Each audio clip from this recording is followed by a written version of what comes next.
जय हिंद दोस्तों। आज का टॉपिक हर बार की तरह एक यूनिक और एक इम्पॉर्टेंट टॉपिक है। थंबनेल तो आप लोगों ने देखा ही है। देखिए दोस्तों, पुलिस कमिश्नरेट एक ऐसा शब्द जो आप लोग सुनते हैं, आप उसके बारे में जानना भी चाहते हैं, लेकिन आसान शब्दों में ना तो जान पाते हैं ना बता पाते हैं। अगर कभी इंटरव्यू में आपसे पूछ लिया जाए, देखिए होता क्या है, आप जिस जगह से बिलोंग करते हैं, ठीक है, जिस जगह से आप रहते हैं, ज़्यादातर इंटरव्यू में उस चीज़ से रिलेटेड सवाल पूछे जाते हैं। और जो है आपका क्या होता है कि जिस स्ट्रीम से आप पढ़े हुए होते हैं उस स्ट्रीम से रिलेटेड सवाल पूछे जाते हैं। तो क्या होता है, इंटरव्यू में तो वो पूछ लेते हैं आपसे, लेकिन जब मेंस का आंसर राइटिंग आता है, देखिए दोस्तों, जीएस में 4 पेपर होते हैं मेंस के। और होता क्या है कि 20-20 क्वेश्चन हर पेपर में होते हैं मेंस में, जब जीएस का यूपीएससी आप लोग देते हैं तो। और देने के बाद क्या होता है, अगर आपने उसमें से एक भी क्वेश्चन नहीं छोड़ना है, ठीक है, उसमें 20 क्वेश्चंस आते हैं जीएस के, और आपको मैंडेटरी होता है कि 20 क्वेश्चन अटेम्प्ट करने हैं। और जितने शब्दों में बोला गया है उतने शब्दों में ही अटेम्प्ट करने हैं दोस्तों। जैसे कि 200 शब्दों में, 250 शब्दों में, ठीक है। तो ऐसे मान लीजिए कमिश्नरेट प्रणाली क्या है, इससे आप क्या समझते हैं। क्वेश्चन आ गया तो इसकी व्याख्या 200 शब्दों में कीजिए, ठीक है। पुलिस कमिश्नरेट प्रणाली क्या है, इससे आप क्या समझते हैं, इसकी व्याख्या 200 शब्दों में या 250 शब्दों में कीजिए। तो अब देखिए, आप आसान भाषा में समझ लीजिए कि पुलिस कमिश्नरेट सिस्टम आखिर है क्या। देखिए, पहली बात तो ये कि पुलिस कमिश्नरेट सिस्टम कोई नया सिस्टम नहीं है दोस्तों। ये जो है, आज़ादी से पहले जब भारत में अंग्रेज हुआ करते थे तो उन्होंने कमिश्नरी सिस्टम जो है लागू किया था, ठीक है। ये अंग्रेज़ों के समय का है। और जो है, इसको बोलते हैं कि बॉम्बे, कलकत्ता और मद्रास में सबसे पहले लागू किया गया था। देखिए, उस वक्त सारी न्यायिक शक्तियाँ जो होती हैं वो पुलिस कमिश्नर के पास होती है। दोस्तों देखिए, पहले क्या होता है, अगर कमिश्नरेट सिस्टम नहीं लागू है तो डीएम और एसपी, ठीक है दोस्तों, डीएम और एसपी या डीएम और एसएसपी मिल करके अगर कहीं पे दंगा हो जाता है तो वो वहाँ पे पहुँचते हैं। और एसपी या एसएसपी तब तक कोई एक्शन नहीं ले सकता दोस्तों जब तक कि डीएम का ऑर्डर ना हो। फायरिंग भी करनी है तो डीएम के ऑर्डर की ज़रूरत आपको पड़ती है।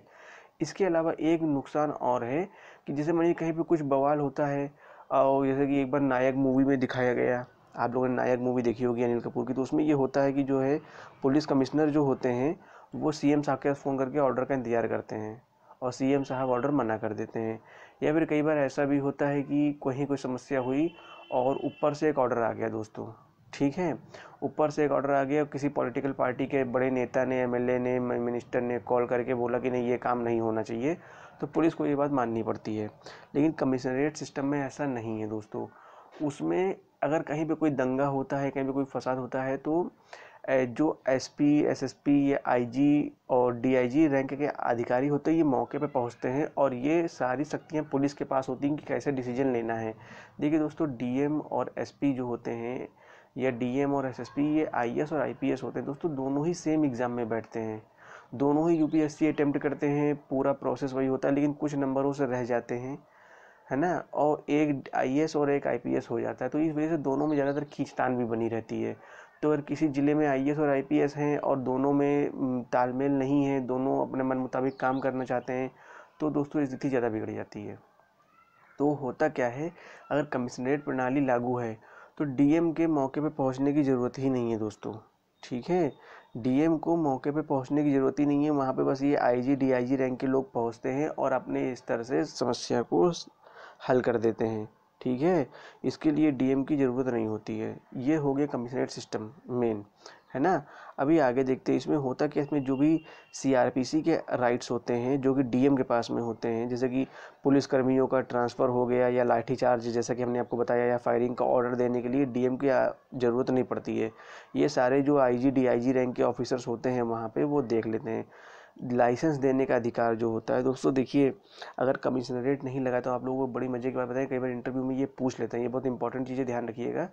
डीएम का सबसे पावरफुल राइट क्या माना जाता है। आईएएस ऑफिसर जो जब वो डीएम प्रमोट किया जाता है 4-5 साल बाद एक्सपीरियंस आने में, तो सबसे पावरफुल राइट क्या होता है, ये होता है शस्त्र लाइसेंस देने का अधिकार। जो लोग असलहा लगा करके चलते हैं, या कई बार अगर आपको कोई दिक्कत होती है दोस्तों तो आप लोग अप्लाई करते हो कि हमको शस्त्र लाइसेंस दिया जाए, हमारी जान को खतरा है, तो इसको डीएम इशू करता है दोस्तों आपके ज़िले का, ठीक है।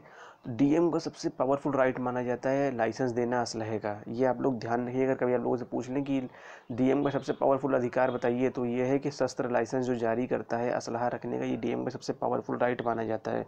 लेकिन अगर डीएम नहीं है, मतलब कमिश्नरेट सिस्टम लागू है, तो ये सारा काम पुलिस करती है। आपको शस्त्र रखने का लाइसेंस चाहिए, आप पुलिस कमिश्नर को अप्लाई करेंगे। आपको बार लाइसेंस चाहिए, चाहे आपको घर में खोलना है या बाहर, बार लाइसेंस ये भी आपको पुलिस कमिश्नर को ही मिलना पड़ेगा। होटल लाइसेंस आपको पुलिस कमिश्नर ही देंगे, अगर पुलिस कमिश्नरेट लागू है ज़िले में तो। अगर पुलिस कमिश्नरेट लागू नहीं है दोस्तों, तो आपको ज़िले के ज़िले अधिकारी से ही, डीएम से ही मिलना पड़ता है। ठीक है।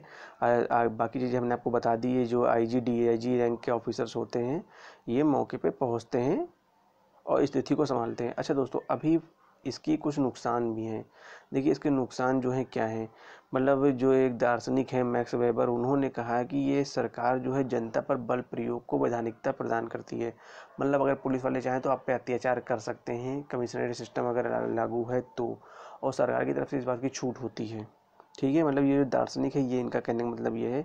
इसके अलावा जो सामाजिक कार्यकर्ता होते हैं, जो सरकार पर दबाव बनाते हैं, है ना, उन पे भी सरकार पुलिस के माध्यम से अपना शासन जो है वो रखती है दोस्तों। कि पुलिस को अधिकार है कि कमिश्नरेट लागू है तो पुलिस वाले उन कार्यकर्ताओं पे कि सरकार के खिलाफ बोल रहे हो तुम, तो सरकार से ऑर्डर है तो इनको मारते पीटते हैं। ठीक है। इसके अलावा जो है, जैसे कि मान लीजिए कि पुलिस को राइट है, हमने आप लोगों को बताया कि डीएम के ऑर्डर का इंतज़ार नहीं करना पड़ता है।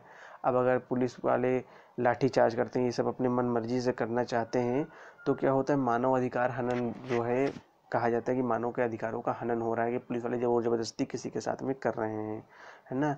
इसके अलावा जैसे कि मान लीजिए कि अनुभव की कमी भी होती है। तो ये एक जो है, जैसे कि डीएम क्या होता है, 5 साल का लगभग एक्सपीरियंस होता है।